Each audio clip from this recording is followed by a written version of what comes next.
Bonjour et bienvenue sur l'espace dédié au site mécaniqueuniverselle.net, le site qui essaie de démontrer que l'humanité, dans son ensemble, évolue vers son ultime perfection, l'extase,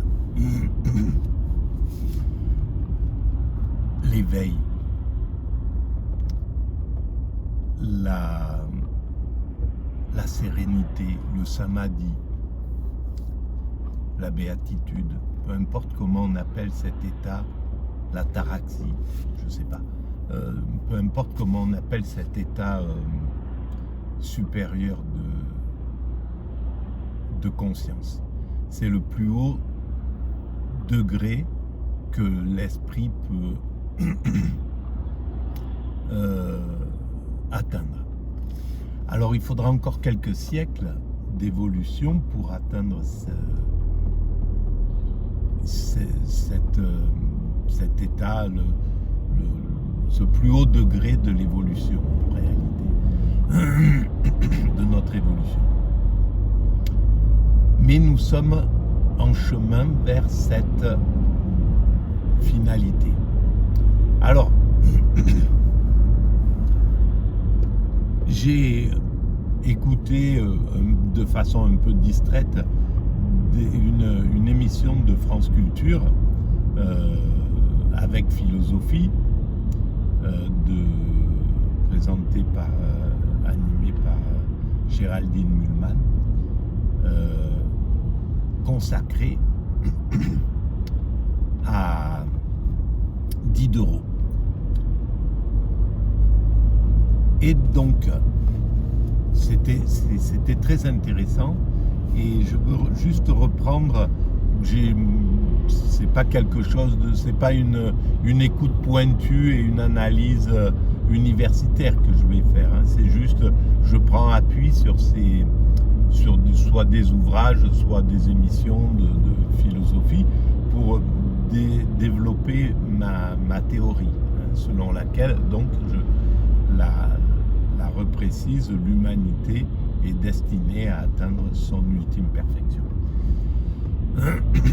Et donc, selon Diderot, pour Diderot, en fait, tout est dans la matière. La matière explique tout. La matière, c'est ce qu'on appelle le matérialisme, en somme. Mais, pour moi, d'après ce que j'ai entendu, je ne connais pas vraiment l'œuvre de Diderot, mais d'après ce que j'ai entendu dans cette émission,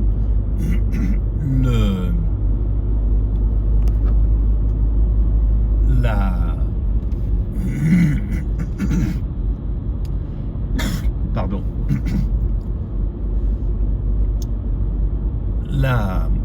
je lisais que le trafic était ralenti sur 4 km. Voilà, et je suis sur l'autoroute. Donc, je regardais un petit peu ce qui se passait. Et donc, le matérialisme que regarde donc Diderot, c'est exactement la façon dont je pense aussi l'évolution, la création, la façon dont le monde est créé en réalité. C'est-à-dire que, oui, tout est dans la matière, mais la matière, en son point le plus pointu, le moins apparent, le plus inapparent, donc dans la particule immatérielle qui constitue la matière, c'est le divin qui est là. Mais effectivement, c'est à travers la matière que tout se joue. Le divin est dans la matière, il constitue la matière telle qu'on l'aperçoit, telle qu'on la voit. Tout ce qui existe, c'est la matière. Mais, et c'est là où c'est très intéressant, c'est que le matérialisme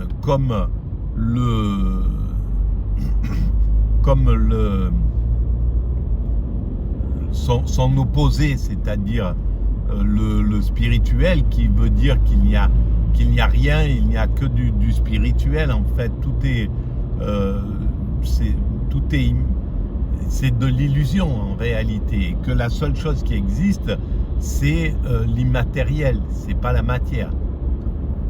Eh bien, il a raison aussi. Sous un autre angle, c'est la réalité. C'est pour ça qu'en réalité, tout est réconcilié à travers la mécanique universelle, à travers la théorie que je défends. Il n'y a pas les oppositions, c'est juste une question pour stimuler l'esprit. C'est-à-dire que les matérialistes venaient derrière les philosophies spirituelles, derrière les philosophies, on pourrait dire, qui dénient tout intérêt à la matière telle qu'on la conçoit sous cette forme. Ils avaient raison aussi, sous une certaine forme. Simplement, ils oubliaient de dire que l'immatériel est dans cette matière, mais ils n'avaient pas forcément les moyens de pouvoir le dire non plus. Parce que c'est depuis très peu que les physiciens nous expliquent que, en décortiquant la matière au point où ils sont arrivés, c'est-à-dire dans un coin extrêmement pointu, les particules élémentaires, les bosons de Higgs, etc., les quarks, ben, il n'y a plus de matière. Alors donc, la matière est immatérielle en réalité aussi, mais elle est matérielle sous une certaine forme. C'est pour ça que sur la mécanique universelle, j'essaie de parler de la matière sous diverses formes. La matière, elle est Dieu, ou la matière, c'est la même chose. Dieu est la partie immatérielle de la matière. Il est sous sa forme essentielle, c'est essence de l'essence, sous sa forme la plus pure. Dieu, c'est la partie immatérielle de la matière qui compose la matière. Sous une forme, il est la matière telle qu'elle se présente à nous, c'est-à-dire la matière, et sous une autre forme, elle est les sentiments, l'amour absolu, c'est-à-dire le fond de ce qu'est le divin. Si cette matière, dans son évolution, dans sa progression si Dieu, à travers la matière, dans son évolution à travers la matière, finit par atteindre par l'extase, par la béatitude, par l'amour absolu, par cet état de sérénité totale dont je parle, que l'humanité cherche à atteindre, mais que en fait toutes les formes de vie cherchent à atteindre. Donc si Dieu dans son évolution finit par l'amour, c'est que son essence, c'est de l'amour. C'est l'amour, c'est l'essence de l'amour en réalité. Donc l'immatérialité de la matière, la particule élémentaire ou le boson de Higgs ou le quark, peu importe, c'est l'essence de l'amour que nous ressentons, ce que nous appelons l'amour absolu, l'extase, la béatitude. Voilà.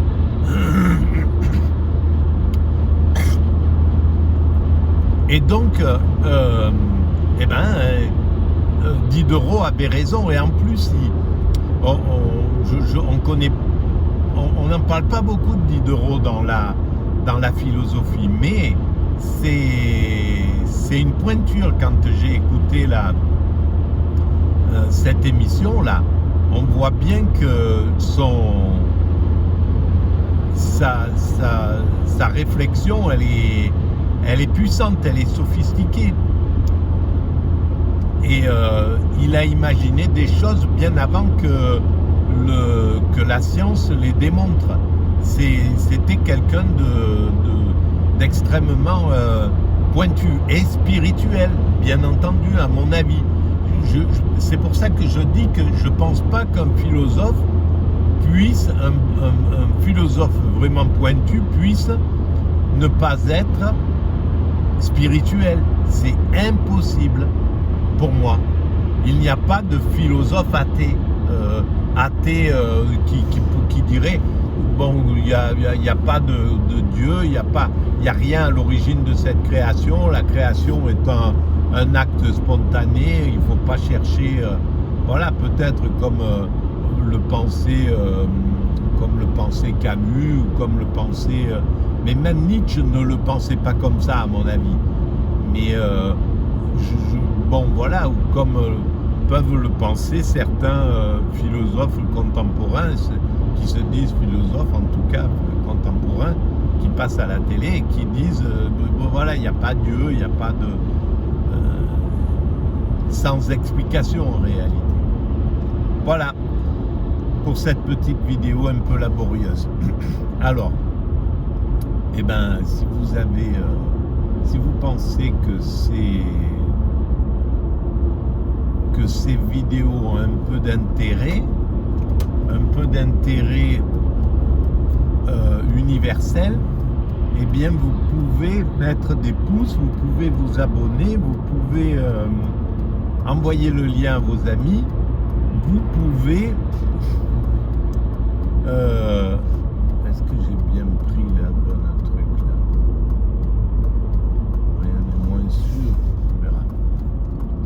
Bon, vous pouvez envoyer le lien à vos amis et vous pouvez laisser des commentaires. Tout cela fait évoluer la visibilité. Et je tiens à remercier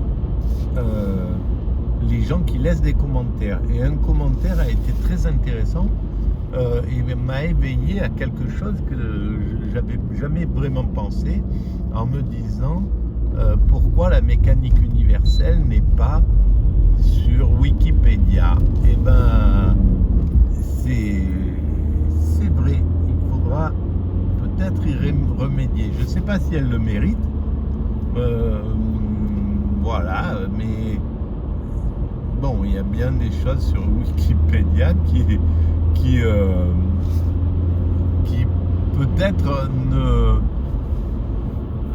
enfin, je ne sais pas, j'ai pas de véritable avis là-dessus. En tout cas, voilà. Merci à vous et puis à très bientôt.